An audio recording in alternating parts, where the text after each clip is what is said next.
Well, good morning, real estate fans. Alice Lema here, broker John L. Scott in lovely but chilly Southern Oregon. And welcome to our weekly podcast.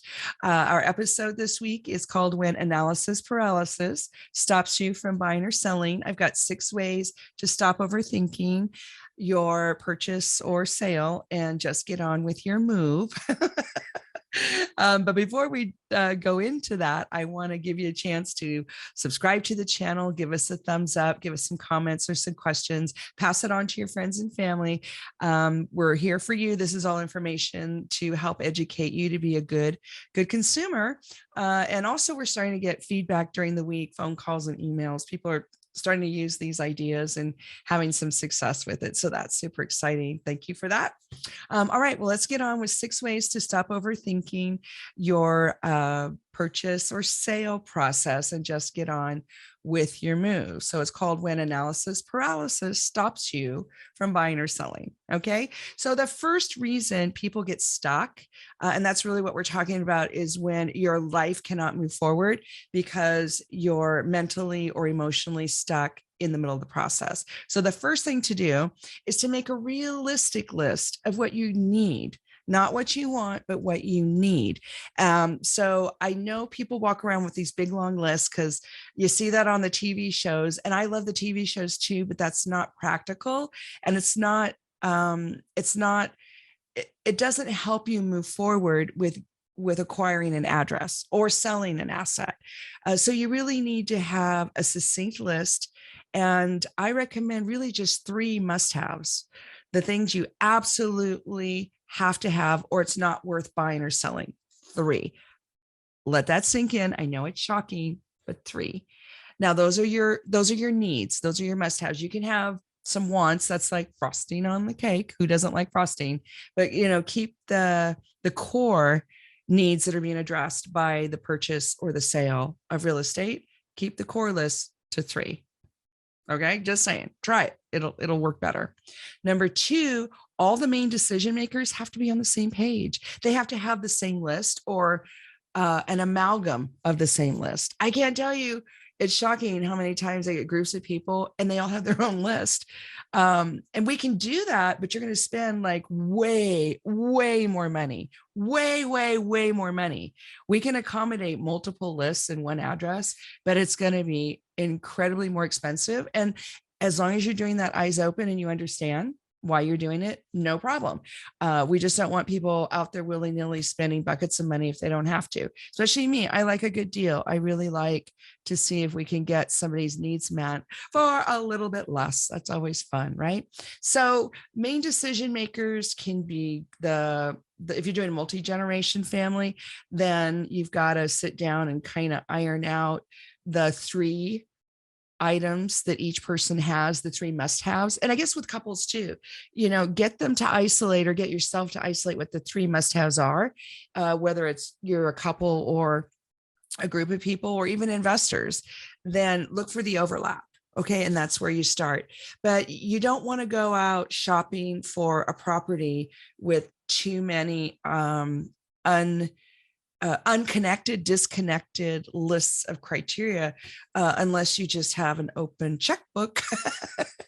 Okay. But also people, their feelings get hurt. They feel like they're being compromised in the field. And the same goes for selling.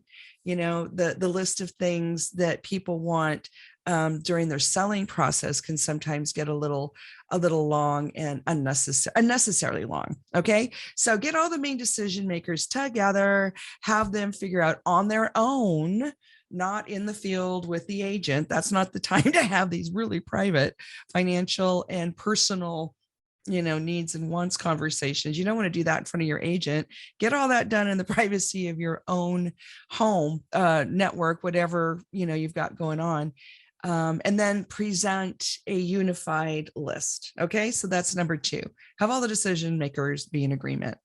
And then number 3 is, if you need to sell or you want to sell a property first before you buy something, have that property be ready. Again, I'm really surprised how many people want to go and pick out a house and write an offer before they put their house on the market, or before they've even had pictures taken or an inspection done or anything like that. And that's because they're scared. They're scared to go out and put their house on the market and not have any place to live. So, we have those contingencies. If you're selling your house, we put it right in there that you're not moving until you found the suitable replacement dwelling. Those are the words you put in the contract: suitable replacement dwelling. You put that in the listing, you put that in the counter offers, and then you're protected. And I don't know how it is in other states, but in Oregon, we actually have a document, seller contingency document. So that can be included too. So it protects you. It's really better to be on the market and have a buyer waiting than it is to be like a secret seller, to be a secret seller. Say, oh, I'm going to go home and get it ready. Well, really, it's going to be 2 weeks. And then that house you wanted is gone.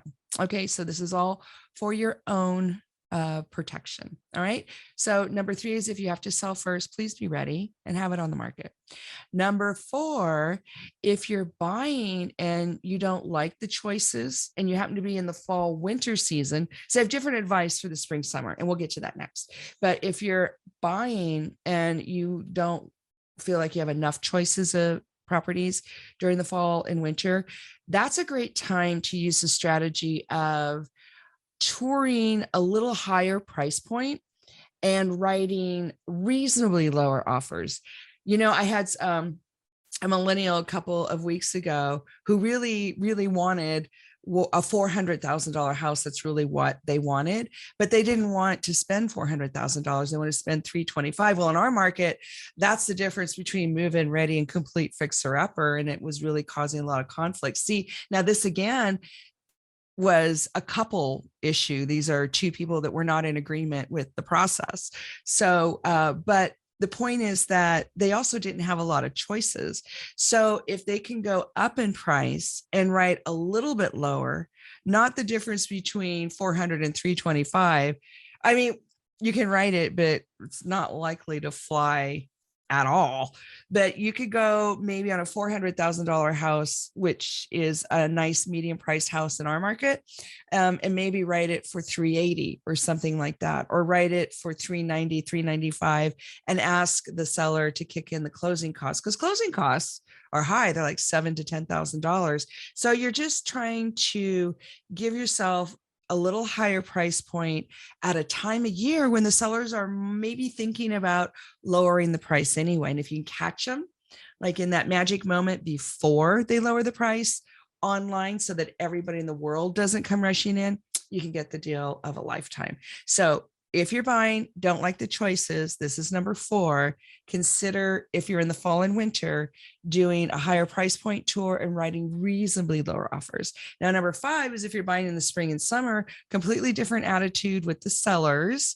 But if you're in a situation where you feel like you need more choices, I have the opposite recommendation, and that is consider getting something at a lower price point that gives you room for improvements. So you can actually budget to make the house more custom to what you want or need. Okay, so that's number 5. Number 6 is just a reminder that no house and no location and no state and no neighborhood is perfect.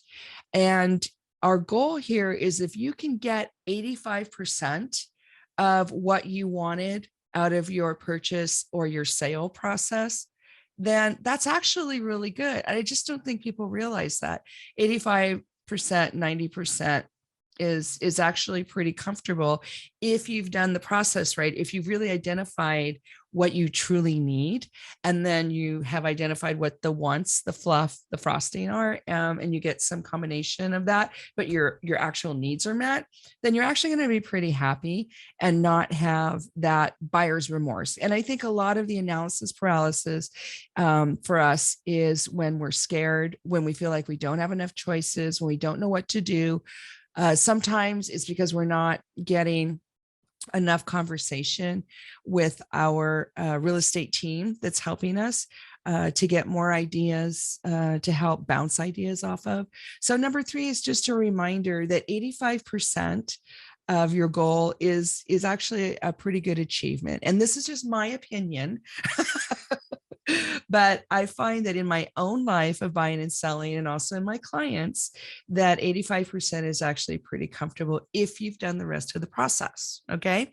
85% of what you don't want doesn't matter, right? But if you do the process, you have realistic goals, all the decision makers are on the same page, you've got yourself ready to go, and you're using creative strategies to do the sale and the purchase, then you'll actually be pretty happy. Okay. So that is our podcast for today. Again, you can reach out to me directly, privately, if you would like. My number is 541 301 7980. You can text, you can call. We could also leave some comments or send me a message through this platform. Okay. Have a beautiful weekend. Stay warm. I'm Alice Lema, broker John L. Scott, and we'll talk to you next week. Bye now.